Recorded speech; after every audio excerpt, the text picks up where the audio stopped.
This video is to help you out with Module 4, Lesson 23, Exit Ticket. So if you are struggling with this exit ticket, you can take a look at this video and hopefully it helps you using kind of direct examples from the exit ticket. All I've done is I've just taken exactly the exit ticket, made a copy of it, and switched out the numbers. The directions are the same, it's just the numbers are different. The symbols are even the same. It's just the coefficients, the number values that have changed. So let's go ahead and read the directions here. Substitute the value for the variable and state in a complete sentence whether the resulting number sentence is true or false. If true, find a value that would result in a false number sentence. If false, find a value that would result in a true number sentence. Now, this is exactly like we did in our exercise practice. So I'm really just giving you more examples to use. And if you couple this with your work on the exercises, you should have everything you need to do to finish this exit ticket off completely. So let's take a look. And let's read one more time, highlighting what we need to do here. So we need to substitute the value for the variable. And it tells us what we need to substitute the variable for. Okay? So that's easy. And then state in a complete sentence, okay? Complete sentence. I'm going to box that so we remember complete sentence, whether resulting number is true or false. So we're deciding, is it true or is it false? If true, find a value that would result in a false number. So we have to find a value that would result in a false number. And if false, find a value that would result in a true number sentence. So we are doing the exact same thing that we did on the exercises for lesson 23. So let's take a look here. The first thing that we're going to do is we're going to make sure that we substitute for the variable a. So we are going to go 12 times 4 is greater than or less than 2. And in order to solve that completely, to figure out whether or not that is a true statement, we have to solve. So what is 12 times 4? Well, 4 times 10 is 40, and 4 times 2 is 8. Add those together, you get 48. And then we drop the symbol of inequality, drop down the 2. Is 48 greater than or equal to 2? Yes, it is. That is a true statement. So when the a is substituted for 4, then the number sentence is true. It is correct. Okay? So now we need to figure out, well, what is going to make, what substitution for the variable is going to make, or what variable for the variable is going to make that statement untrue. Okay, well, we know that is going to be tough because 12 is already so much greater than 2. And so when we multiply, we tend to make things even greater, right? So if we multiply by anything, and that's what it's asking us to do, we're going to get a greater number. So we're going to have to start thinking in terms of negative integers here. So negative integers is going to allow us to get a value that is less than 2 while still using the same coefficient. Okay, so let's plug and play with a coefficient of -4 for a.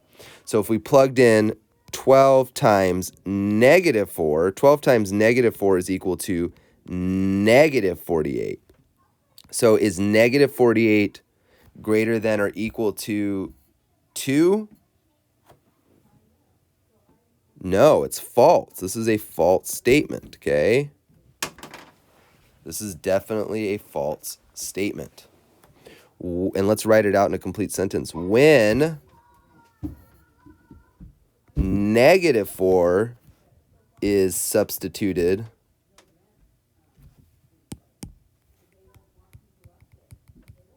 for A, then the number sentence is false. Let's look at question 2 here, and it says 20 plus B is equal to 30. And it wants us to substitute out 11 for the variable B. So let's go ahead and plug and play here. So we got 20 plus our substitution for B is 11 right now. So we're going to do 20 plus 11 is equal to 30. So if we do 20 plus 11, that's pretty easy. That's going to equal 31. And then the equality statement is saying that 31 is equal to 30. That is false. They're not equal. Okay, so we're going to write that. When B is substituted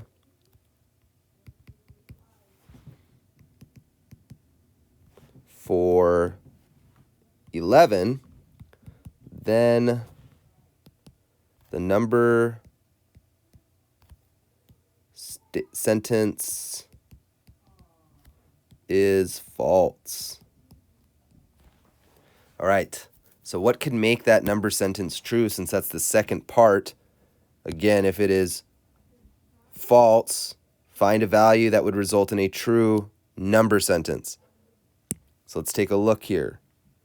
What could be something for true? Well, it's an equality symbol, and we know it pretty much. We just substituted in B for 11, and 11 was just 1 over what we needed. So if we just take 1 away from that 11, it would give us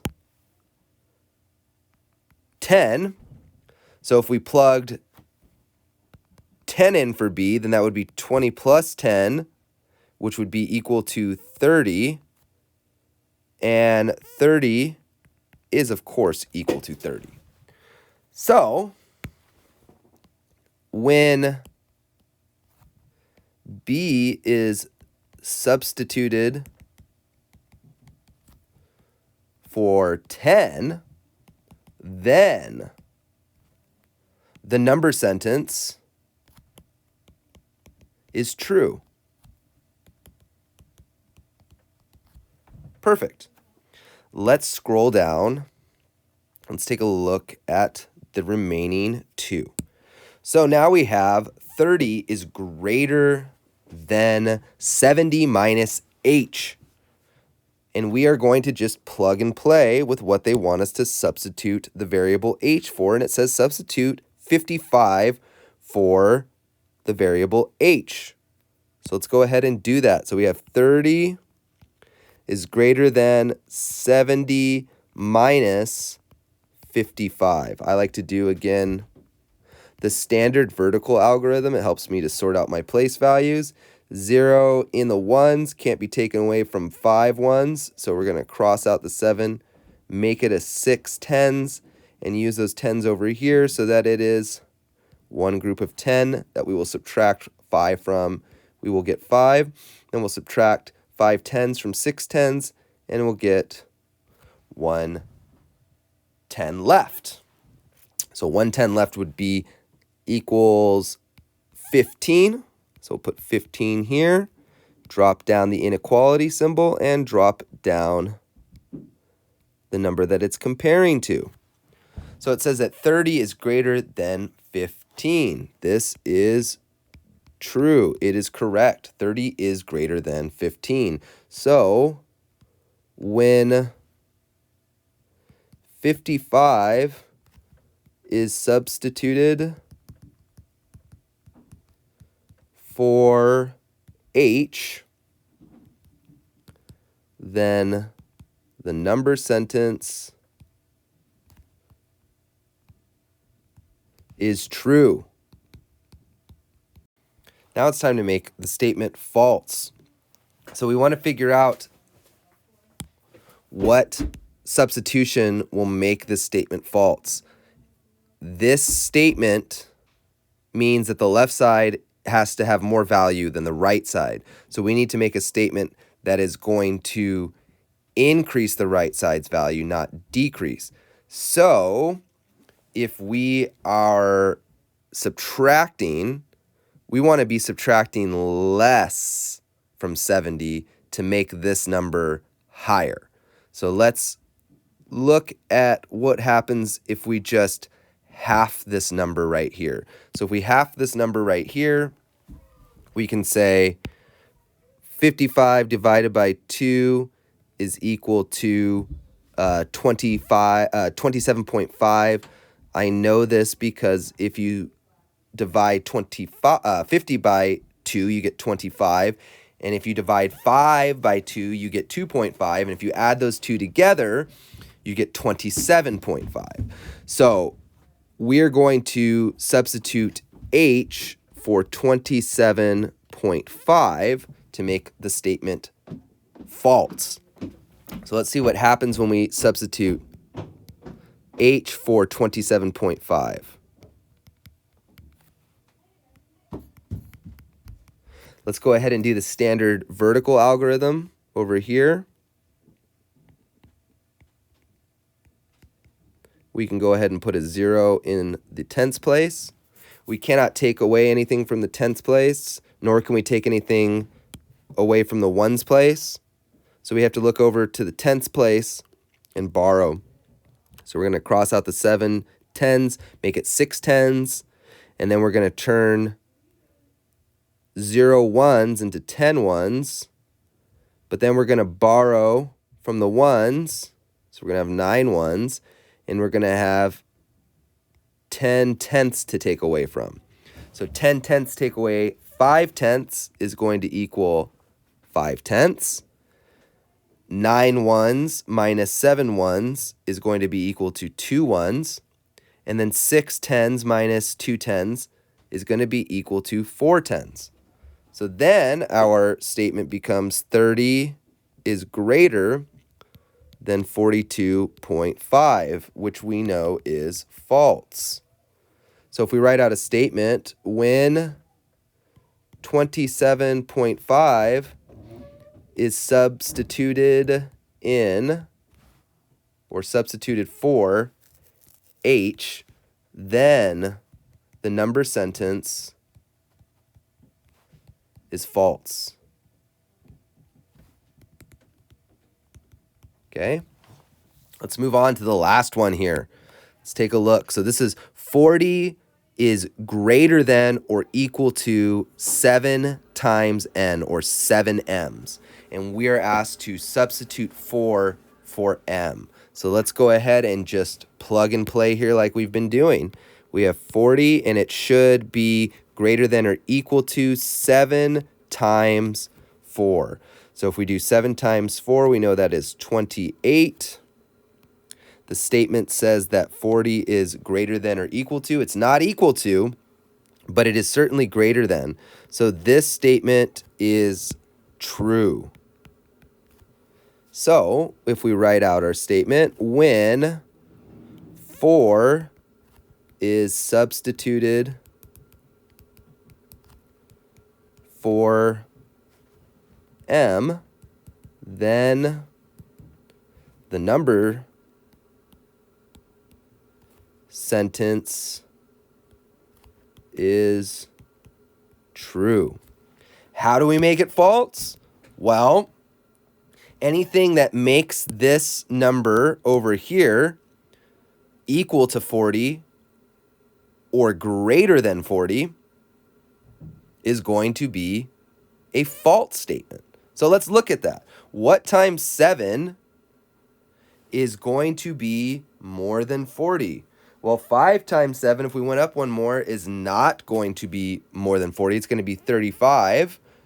And if we add another 7 to that, which would make 6 times 7. We can count up from 35, 35, 36, 37, 38, 39, 40, 41, 42.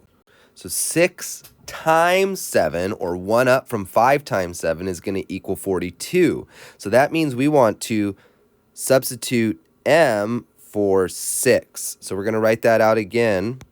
Plug and play. 40 is greater than or equal to 7 times 6. 7 times 6 is equal to 42. Drop down the inequality symbol and the value that we're comparing, and we quickly see that this is a false statement, okay?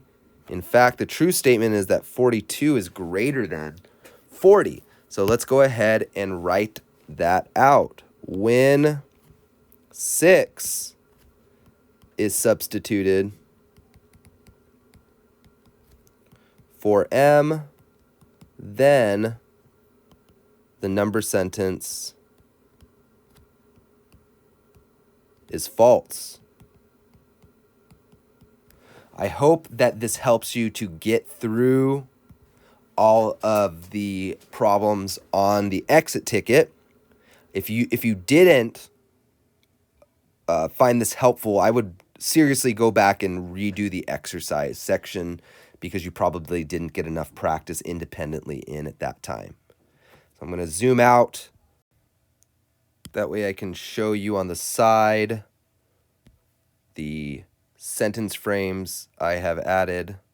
These sentence frames are pretty much just going to help you so that you can just look over here and you can find how am I going to write out what I need to write out for the exit ticket. Well, you can just look at these sentence frames right here, and you can plug and play with these sentence frames just really easily. As you can see, when blank is substituted in for blank, the number sentence is true. The first blank will be the number. So for example, 5. And the second blank will be the variable. For example, G. Same for the negative, or same for the false statement. When the number, okay, can be, again, 5, substituted in for the variable, could be C, then the number sentence is false. So please use these sentence frames. Any part of this that you did not understand, rewind, pause, relook at this. Again, go back and look at the exercise video. That is very helpful as well.